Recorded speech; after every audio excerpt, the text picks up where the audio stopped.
اعوذ باللہ من الشیطان الرجیم، بسم اللہ الرحمن الرحیم۔ حضرت علی کرم اللہ وجہ علیہ الصلوۃ والسلام، نہ ان کو سردی لگتی تھی نہ ان کو گرمی لگتی تھی، تو گرمیوں میں وہ موٹے کپڑے، موٹی چادریں لے کر نکلتے تھے، سردیوں میں وہ باریک کپڑے پہن کر نکلتے۔ لوگ بڑے حیران تھے، یار ان کو کیا ہو گیا ہے، یہ سردی سے بچاؤ ہی نہیں کرتے، جب بھی نکلتے ہیں ایسے ہی نکلتے ہیں جیسے کہ نہ ان کو سردی کا اثر ہوتا ہے نہ گرمی کا۔ تو ان کے ایک پاس ایک صحابی تھے، حضرت عبد الرحمن بن ابی لیلہ، وہ جو تھے سرکار کے پاس رہتے تھے، آتے تھے جاتے تھے، بڑا پیار تھا ان کا۔ تو لوگوں نے پوچھا کہ رات کو تو آپ سرکار کے ساتھ محفل کرتے ہیں، تو ان سے تو پوچھو کہ اس بات کا کیا راز ہے، کیا بات ہے۔ تو ایک دن وہ سرکار کی خدمت میں حاضر ہوئے، کہا کہ یا علی، لوگ آپ سے ایک سوال پوچھتے ہیں مجھ سے، تو میں نے کہا جی میں سرکار سے پوچھ کر بتاؤں گا۔ اب گرمیوں میں آپ کو گرمی نہیں لگتی،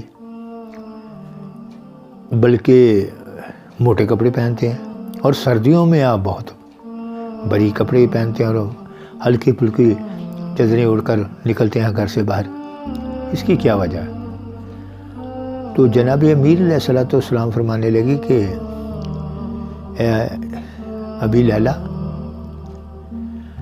آپ خیبر میں ہمارے ساتھ تھے، ان میں خدا کی قسم، میں رب کعبہ کی قسم کھا کر کہتا ہوں میں آپ کے ساتھ ہی تھا۔ آپ نے دیکھا وہاں کیا ہوا تھا؟ جی، کہ نبی پاک صلی اللہ علیہ وسلم، میں مدینہ پاک میں تھا، سرکار نے بلایا کہ علی آؤ۔ 40 دن ہو گئے تھے، خیبر قلعہ فتح نہیں ہو رہا تھا، تو آپ نے کہا کہ کل کہ میں ایسے شخص کو علم دوں گا جو اللہ اور اس کے رسول کو دوست رکھتا ہو، تو اس کو میں یہ علم دوں گا، یہ فتح ہو جائے گا۔ تو بلایا، آدمی بھیج کر آ گئے سرکار۔ تو جناب امیر علیہ السلام فرماتے ہیں کہ میری آنکھیں بہت دکھ رہی تھی اور مجھے کوئی دکھائی نہیں دیتا تھا کہ میں کیا کروں۔ وہ حکم تھا مالکوں کا کہ جلدی آؤ۔ میں سرکار کی خدمت میں، جناب امیر علیہ السلام فرماتے ہیں کہ میں سرکار کی خدمت اقدس میں حاضر ہو گیا۔ تو آپ نے فرمایا اے علی کیا بات ہے؟ کہ حضور میری تو آنکھیں دکھتی ہیں، میری تو آنکھیں کھلتی ہی نہیں۔ تو آپ نے اپنا لب مبارک آپ کی آنکھوں میں لگایا، تو فوراً سے پہلے آپ کی جو آنکھیں دکھتی تھی وہ ٹھیک ہو گئیں، اور اس کے بعد اللہ سے دعا بھی کی کہ یا اللہ ان کو گرمی اور سردی سے بچانا۔ تو یہ جو بات ہے وہ گرمی اور سردی سے بچانا، میرے اللہ نے، میرے نبی نے اللہ سے دعا کی تھی، آج اسی کا اثر ہے، نہ مجھے گرمیوں میں گرمی لگتی ہے نہ سردیوں میں سردی۔ تو جو رحمت العالمین ہوتے ہیں، رب العالمین کی دعاؤں کی برکتوں سے جو بھی کام کرتے ہیں تو وہ ان کی دعاؤں کا کچھ اثر بھی ہوتا ہے۔ تو یہی دعا کا اثر ہے کہ